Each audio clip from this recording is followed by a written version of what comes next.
Skip has been waiting all morning for this topic. For the 5th season, ESPN.com is ranking the best players in the NBA heading into the NBA season. And the 25th through 21st players were revealed on Wednesday. Let me read those to you. Number 25, DeAndre Jordan, followed by Al Horford. At 23 is Tim Duncan, then Chris Bosh. In 21 is Kevin Love. Kevin Love is ranked ahead of Tim Duncan. By 2 spots. Skip Bayless, go. Sick 'em. Stephen A. Smith, I'm going to put my seatbelt here on. Is great right now. On my seat here, and I'm going to remind our viewers that was it last week, maybe the week before, also. We debated the rankings by this, what I reminded you of, an esteemed panel of our ESPN colleagues, more than 100 of them, writers and editors and analysts, who ranked Kobe Bryant 93 and Dwayne Wade 46. And you were just all over this panel. And I said, be careful here, be careful. These are your colleagues, highly respected colleagues. And now I'm wondering today, who are these people and what are they trying to do to Tim Duncan? This is the biggest joke in the history of jokes, that Kevin Love would be ranked 2 slots ahead of the great Tim Duncan. I mean, we just talked about Tom Brady. Listen, Tim Duncan is in the echelon. He's somewhere in the discussion. I'm comparing apples to oranges, but with Tom Brady. Tim Duncan, by the way, Stephen A. Smith, had one of his greatest years ever last year when he was the best player on my very talented San Antonio Spurs. Meanwhile, Kevin Love, who had toiled in the shadows in Minnesota for year after year, 6 years there, been a star on a bad team. And it was a bad team because he couldn't lift it into the playoffs one time. And I realized he averaged 19 and 12 when he was in Minnesota. And last year for the Cleveland Cavaliers in his first year, he averaged 16 and 10. I'm here to remind you that 16 times last year, Kevin Love did not play in the fourth quarter by the choice of his coach. 16 times. His coach said, we don't need you in the fourth quarter. And I'm assuming between the lines he's saying because you can be a little bit of a liability because you're not the clutchest guy. And the reputation of Kevin Love in Minneapolis was he didn't always want to take and certainly make the big shots at the big moments. Not that they had that many, but any of the big late shots in regular season games was not Kevin Love's forte. And need I remind you about this thing called playing defense?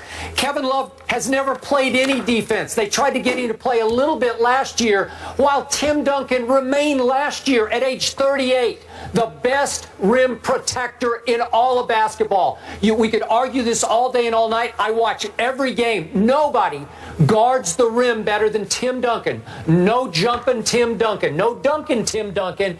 But he is so skilled, so savvy, so smart in his anticipation. With his incredible length, he will still change and block so many shots at the rim. He was masterful last year. He was the leader of this team, both as a performer and in the locker room and obviously in the huddles. He's as important to this team as Coach Pop is on an intangible level. He's it, man. He's the reason I'm going to pick the Spurs again. Obviously, they've added LaMarcus. LaMarcus wanted to play with Tim Duncan. He didn't want to play with Kevin Love. He wants to play with Tim Duncan. How could you? It's so disrespectful to Tim Duncan that you would rank somebody who's never proven a thing in this league, Kevin Love, 2 slots ahead of him. You can talk stats all you want. My eyes tell me that this is laughable and the all-time insult to an all-time great player who clearly has 5 rings, and God knows I could go on and on about all of his accolades. They don't matter anymore because I'm talking right here, right now.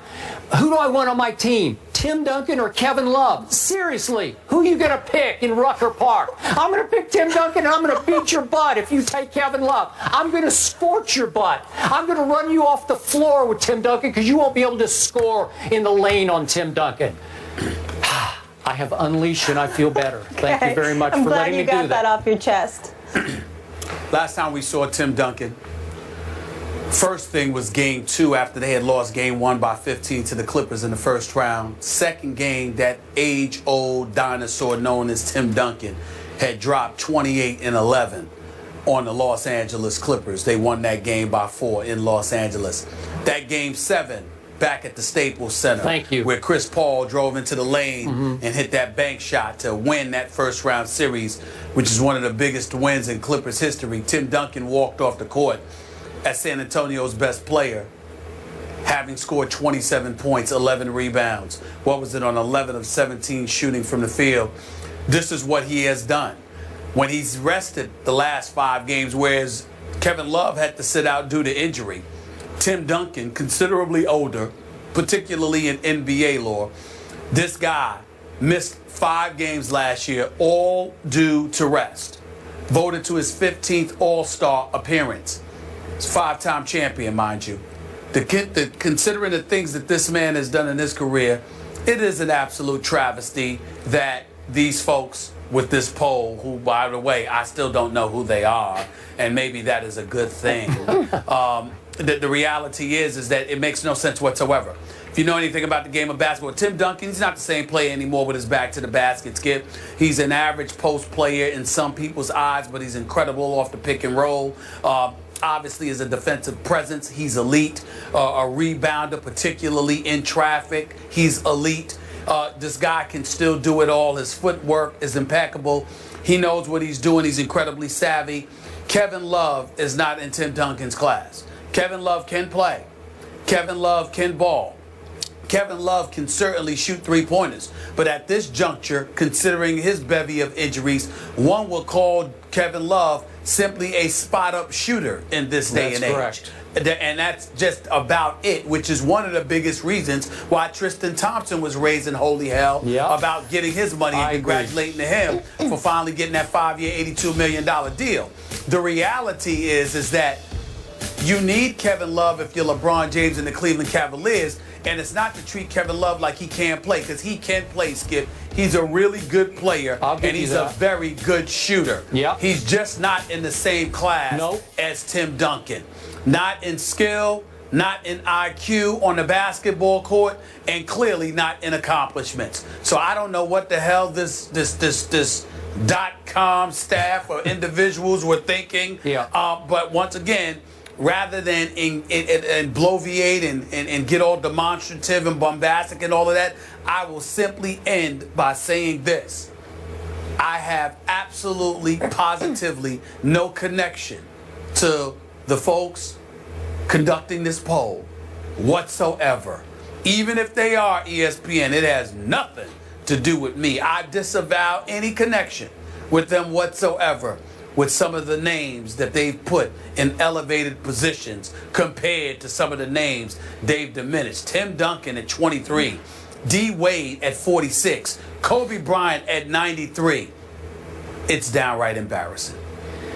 Thank you for saying that. Now that Stephen Naismith has spoken, I feel validated, vindicated, empowered, and I'm going to piggyback on your point about Game 7 at Staples against the Clippers. It was Chris Paul's, really, his coming out party in the playoffs. It was the best fourth quarter. Obviously came back from his hamstring pull.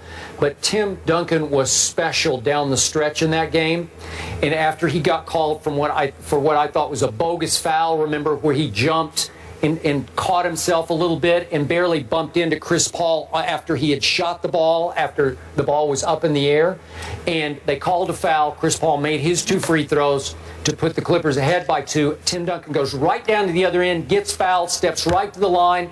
He's never been the greatest free throw shooter, although he made 74% last year, which is pretty great. And he made 2 huge clutch free throws, 9 seconds left to tie that game, which led to the shot. That shot from heaven where Chris Paul shot it up into the rafters. Guess who shot it over? Tim Duncan came completely off his man DeAndre all the way down to the baseline to almost block that shot, and Chris Paul had to arch it up into the rafters, and it kissed off the glass and fell. Way to go, Clippers. You deserved it. You knocked off the Spurs Game 7. But listen, Tim Duncan is still, he's so special as a passer. He averaged 3 assists last year. No better passing big man in basketball. So Kevin Love is not a passer. He's not a defender. He's not a rim protector. He's never led a successful team. No, also. Clearly, and he's not even a fourth quarter player. I think I just closed my case. Thank you. You did. Case closed. Moving on, a little NFL action to get into. The defending NFC champions have lost 4 of 6 games this season, so can Seattle right the ship? We need to get Mark Schleris for this one, our former Super Bowl champ, to help this conversation. Seahawks, that's next. Ouch. Hello, Mark.